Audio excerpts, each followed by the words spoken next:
बिस्मिल्लाहिर्रहमानिर्रहीम। तौबा नसू क्या है? नसू एक औरत नुमा आदमी था, बारीक आवाज़, बग़ैर दाढ़ी और नाजुक अंदाम मर्द। वो अपने ज़ाहिरी शक्ल सूरत से फ़ायदा उठाते हुए ज़नाना हमाम में औरतों का मसाज करता और मैल उतारता था।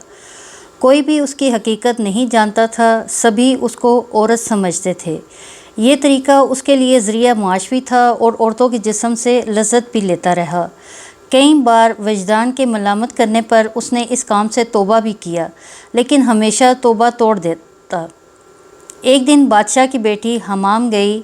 हमाम और मसाज करने के बाद पता चला कि उसका गरानबा गोहर यानी कि मोती या हीरा खो गया है। बादशाह की बेटी ने हुक्म दिया कि सबकी तलाशी ली जाए। सबकी तलाशी ली गई, हीरा नहीं मिला। नसू रसवाई के डर की वजह से एक जगह छुप गया। जब उसने देखा कि शहज़ादी की कनीज़ें उसे ढूंढ रही हैं, सच्चे दिल से खुदा को पुकारा और खुदा की दरगाह में दिल से तौबा की और वादा किया कि आइंदा कभी भी ये काम नहीं करेगा। मेरी लाज रख।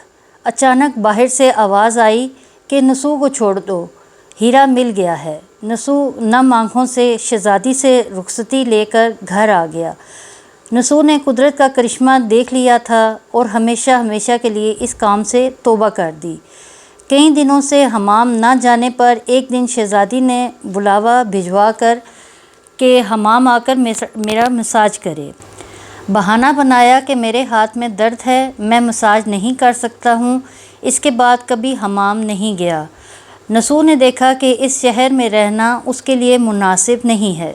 सभी औरतें उसको चाहती हैं, उसके हाथ से मसाज लेना पसंद करती हैं। जितना भी गलत तरीके से माल कमाया था सब गरीबों में बांट दिया और शहर से निकलकर कई मील दूर एक पहाड़ी पर डेरा डाल लिया। इबादत खुदा में मशगूल हो गया। एक दिन उसकी नज़र एक भैंस पर पड़ी जो उसके करीब घास चर रही थी।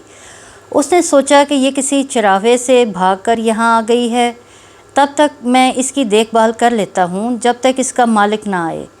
लिहाजा उसकी देखभाल करने लगा। कुछ दिन बाद भैंस ने बच्चा दिया और नसू उसका दूध इस्तेमाल करने लगा। कुछ दिन बाद एक तजारती काफ़िला रास्ता भूलकर उधर आ गया, जो सारे प्यास की शिद्दत से निढाल थे।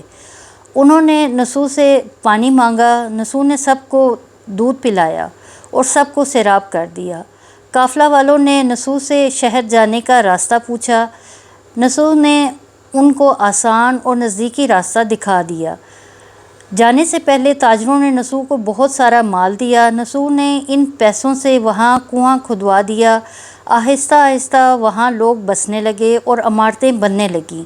वहाँ के लोग नसू को बड़ी इज़्ज़त और एहतराम से देखते थे। रफ्ता रफ्ता नसू ने आवाज़ बादशाह तक पहुँचा दी। बादशाह, जो इस शहज़ादी का बाप था, बादशाह के दिल में नसू से मिलने का बड़ा इश्तियाक पैदा हो गया।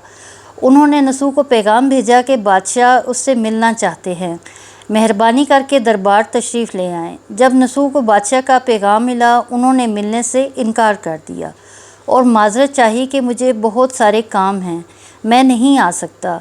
बादशाह को बहुत ताज्जुब हुआ। उन्होंने कहा कि अगर नसू नहीं आ सकते, हम खुद उसके पास जाएंगे। जब बादशाह नसू के इलाके में दाखिल हुए, खुदा की तरफ से मुल्कुल मौत को हुक्म हुआ कि बादशाह की रूह कब्ज़ कर ले। इस ज़माने के रस्म व रवाज के मुताबिक और बादशाह को नसू से मिलने की वजह से लोगों ने नसू को तख्त पर बिठाया। नसू ने अपने मुल्क में अदलो इंसाफ का निज़ाम कायम किया और उसी शहज़ादी से शादी कर ली। एक दिन नसू तख्त पर बैठकर लोगों की दास्तानी कर रहे थे। एक शख्स वारिद हुआ और कहने लगा कि कुछ साल पहले मेरी भैंस गुम हो गई थी। आपकी अदालत से अपनी भैंस का तलबगार हूँ। नसू ने कहा कि तुम्हारी भैंस हमारे पास है। आज जो कुछ मेरे पास है वो तुम्हारी भैंस की वजह से है। नसू ने हुक्म दिया कि उसके सारे माल और दौलत का आधा हिस्सा भैंस के मालिक को दिया जाए। वो शख्स खुदा के हुक्म से कहने लगा, ए नसू, जान लो, ना मैं इंसान हूँ और ना ही वो जानवर भैंस है, बल्कि हम दो फरिश्ते हैं। तुम्हें इम्तिहान करने के लिए आए थे। ये सारा माल और दौलत तुम्हारे सच्चे दिल से توبہ کرنے کا نتیجہ ہے۔ یہ سب کچھ تمہیں مبارک ہو۔ وہ دونوں فرشتے نظروں سے غائب ہو گئے۔ اسی وجہ سے سچے دل سے توبہ کرنے کو توبہ نصوح کہتے ہیں۔ جزاک اللہ۔